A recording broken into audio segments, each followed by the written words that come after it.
Welcome back to another Backpage Gaming video. Today we are going through some of the custom tactics that I've been using for the last couple of weeks. I get into champs every single week, get rank 2 at least, rank 1 every now and again. So you know they're pretty good. I'm joined by today by my good friend Robbie. Hello everyone, how are you today? I'm excited. Yeah, so it's different tactics from last time, obviously. You know, I'm not going to rehash the video. Where am I? But we're playing the 4-2-2. Yeah. 4-2-2. Obviously, yes. There's an obvious lack of team right now. As you can see, I'm quite liquid in my in terms of coins. I'm waiting for something to catch my eye. I will go through the type of players that you want in each position as well, but to get straight into it, ladies and gentlemen, we are just playing quickly.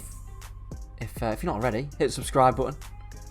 If you don't know as well, we feature on a little podcast called the Average FUT Guys podcast. Sort of semi-regularly run it last week. We'll put a link to that down below in the description. Please do go check that out. But yeah, on with the video, Jack. Take it away. These are the tactics, Rob. Pretty simple. Yeah. Balanced. Not very deep. I mean, well, I suppose it is quite deep, actually, compared to last time. I think last time was like 70. Did you play? Yeah, so I've changed it a lot. And simply because I felt like people now they're a lot more kind of like in tune with having a meta team. Yeah. A lot more people have got like Vinicius's, Mbappe's, Neymar's, Gelson even. Yeah. Generally that kind of like front four of just pure pace and just pure terror when you see them line up against you. So with 4-2-2, you've obviously got your two CDMs. You want players like Fofana, to be honest with you. Fofana, Fellaini, Fred and Kunku. You want players that they're not just solely defenders anymore. I think this year you need players that can carry the ball a bit up the pitch for you. Yeah, it's a hugely important asset to have. Good one. Yeah, Llorente's another good one. That's why I'm not exactly sure sometimes whether I like Bruno and KDB type of players now, simply because they're not as great at defending as, like, you look at Fofana. He's pretty well balanced in all, you know, give him one more shooting than this card's. You know, people are saying he's the best, you know, midfielder in the world, but yeah, you want strong CDMs. That's where every team starts with, doesn't it? Really, absolutely. Let's face it. Your strikers, fast as possible. Your wingers, as fast as possible. For me, it doesn't really matter about your wingers, about how good they are, as long as they're fast and they can pick a decent-ish pass. Playing like Vinicius or Di Maria are perfect for this position because they can create, they can score goals as well, which is always nice to have. Players like Rob, then, are they good enough as to be like, you know, that your slower, bigger type of striker? Players like Cantona. So I use Cantona simply because I'd feel terrible if I didn't use an untradeable mid Cantona. Yeah. I'd say like he's kind of like the slowest that I'd be comfortable using in a really meta team, in a really not a team, but in a really meta environment. You know, in those really tough games. Yeah. When you're against those amazing players and you need that extra lick of pace, he kind of sometimes feels a little out of place, maybe a little bit, tiny bit out of place, but he's definitely not slow, and he will do the job for you, and he makes up for it with his amazing finishing and passing, and you know, he brings a lot of good things to the team. But balanced, I don't like pressure on heavy touch or pressure after possession loss this year just yet. Right, okay. I just feel like they get you out of position too much. Constant pressure's obviously something for an ultra attacking. Drop back, just don't, you little rat. Play like your team drops back and like loads anyway. Yeah. So, you know, don't worry about it. Depth 45, width 40. 4-2-2, you play quite wide naturally anyway, so you want a lower width. Just so you're not so, you know, because I hate it when your left back's here, say, your centre back's there, and your left back goes to the man, but your centre back like comes with him. I don't like that. I like them to keep quite narrow, and your centre back's to be here, and like the fullback's there. So we'll talk about. There's a little tactic, a little player instruction. We'll touch on later as well, which I'm still not sure if I like or not. Okay. Build up play, balanced and direct passing. I think this is the best option in my opinion. I think fast build up, direct passing is also pretty good. Long ball I'm not a huge fan of, and slow build up is not for me. I just don't have the patience, to be honest. Absolutely. Width 55, like I say, it's a naturally wide formation, so you don't really have to have to worry about that too much. I think if you're playing maybe like a 4-2-3-1, I'd maybe up it a little bit more. Okay. But 4-2-2, they seem to just keep very wide anyway. So we don't have to change it. Players in the box, but I put 5 simply because I want one of my centre mids to be a bit more aggressive and, you know, overload the box a little bit. Because I find sometimes, you know, when you've got just say, because obviously you're going to be controlling one attacking player. Yeah. You've only got 3 other attacking players in theory, you know, that are going to be on the box. Even I know if you've got 4, there's going to be 4, but then there's not. Do you know what I mean? Yeah. So for that, I like 5. Corners and free kicks is really personal preference. But yeah, we'll go into the instructions. Nothing on strikers. This for me is being kind of the meta this year. I don't think you want to change your strikers. I think when you put them on getting behind, they're just offside all the time. They make really terrible runs. If you trust them, if they've got high enough positioning, trust them, Rob. Trust them. You can just trigger runs as well, can't you, with like LB? Yeah. Like LB and RB, both incredibly important that you know that people don't talk about enough. In terms of width, I don't like either of these. I think balanced width is the best. Yeah.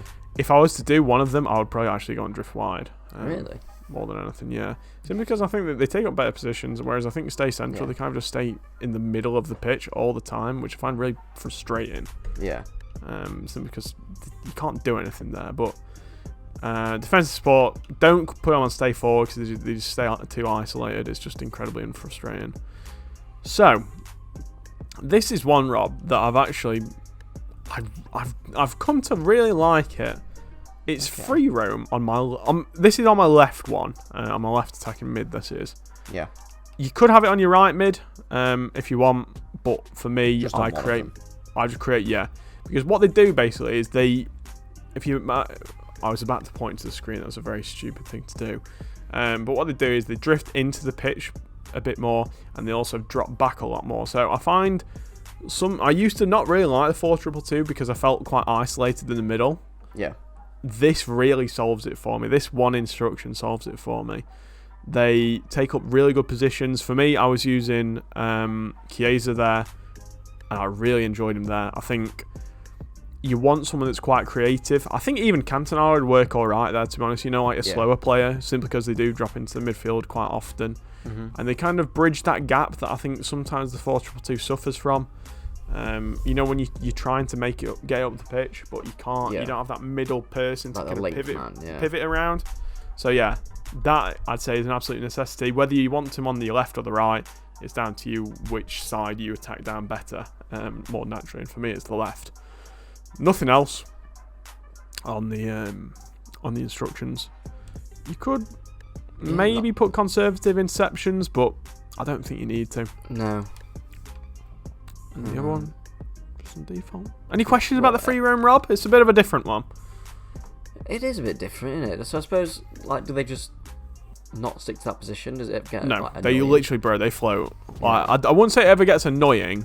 Yeah. It's more that they take up, like it says there, literally does what it says on the tin. Take a free roll and roam and space provide a passing option. So they need like a good attacking positioning stat in order to. I would say so, yeah. And you want someone that's got good passing as well, because they do get in really good positions, and you do want them to be able to spray a pass for you. Who did you use in that role at the weekend? It was at the start, it was Cantona, and then I swapped it around a bit. Then Cantona went back to striker, so I think he is probably better striker there. Yeah. There was Di Natale, and then once I'd finished reviewing Chiesa, it was Chiesa, and for me, Chiesa did the best job. Right. So you want something fast, probably. Like, ideally fast, but I mean, you could say that about every position in the game. Yeah. CDMs we've already had a little chat about, but you want them to stay back, and I've actually taken them off cover centre. Okay. Any particular reason? Because I think there's a bit of a misconception about cover centre this year, okay? I've been doing some reading. Right. It took all of 4 seconds, because it's only 8 words.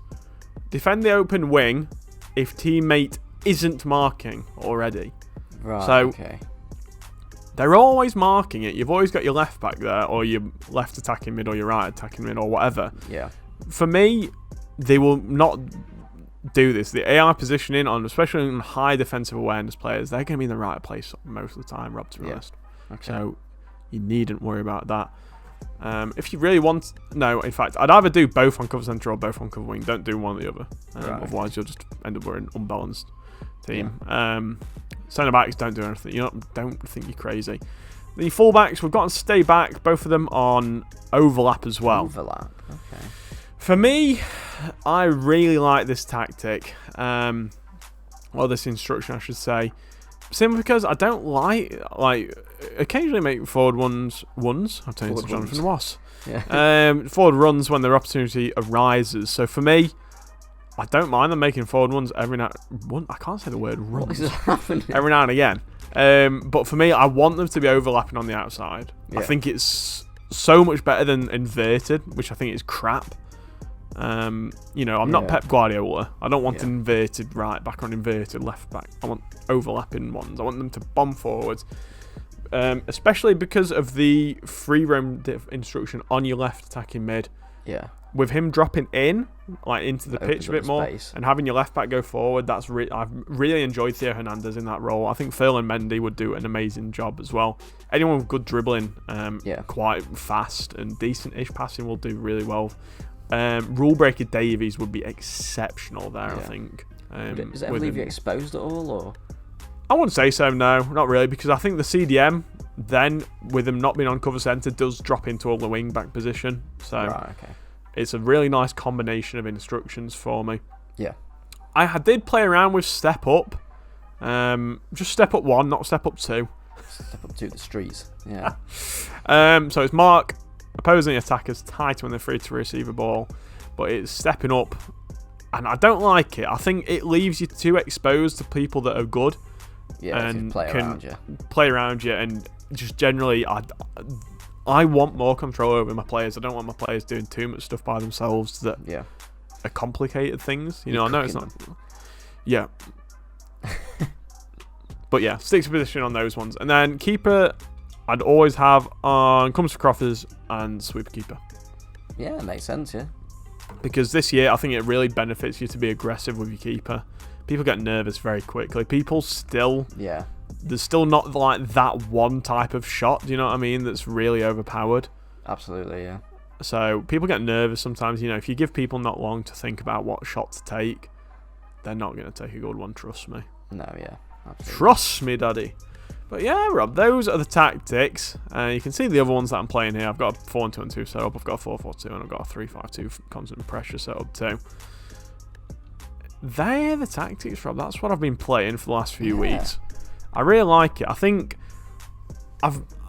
playing different tactics and different formations gives you kind of a better understanding of the game, and it helps you have more in the back pocket.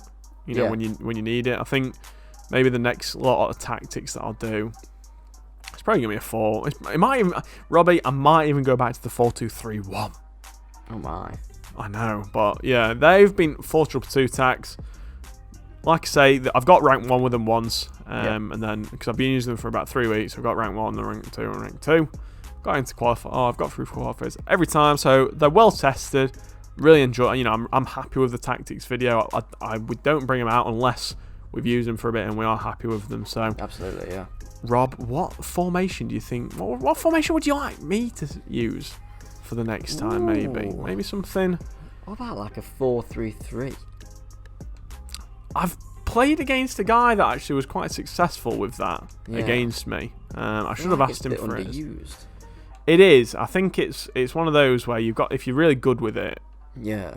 I think 4-3-2-1 is also pretty. It's not something you come up against a lot, so it could take people by surprise. Yeah, big time. That's literally what against this guy that I was using. I'm like, what do I swap into? What formation do I use to counter it? Which is always something that you should be, well prepared. Maybe we'll make a video on that, on what formations counter other formations. That's a good idea. Just generally some more helpful tips. We're not bad at the game. We've played it for a few years. So we've picked up a thing or two. But yeah, Rob, any other questions before we sign out? You had a good weekend? Yeah, mate. Yeah. There you go. Had a nice calm one. Didn't play all my games in one day for once. Yeah, it makes a change, doesn't it? Yeah, let us know down below if you've had a good weekend. How you did in champs? How were your rewards? Let us know. If you've not already as well, check out the rewards video from yesterday. A few decent pulls. A few not so decent ones from a good self. But yeah, that about covers it, yeah. Yeah, definitely. So, like Rob says, drop a like, drop a sub. But until next time, I've been Jay. I've been Robbie. And we meet Backpage Gaming. We'll see you in the next one. See you later.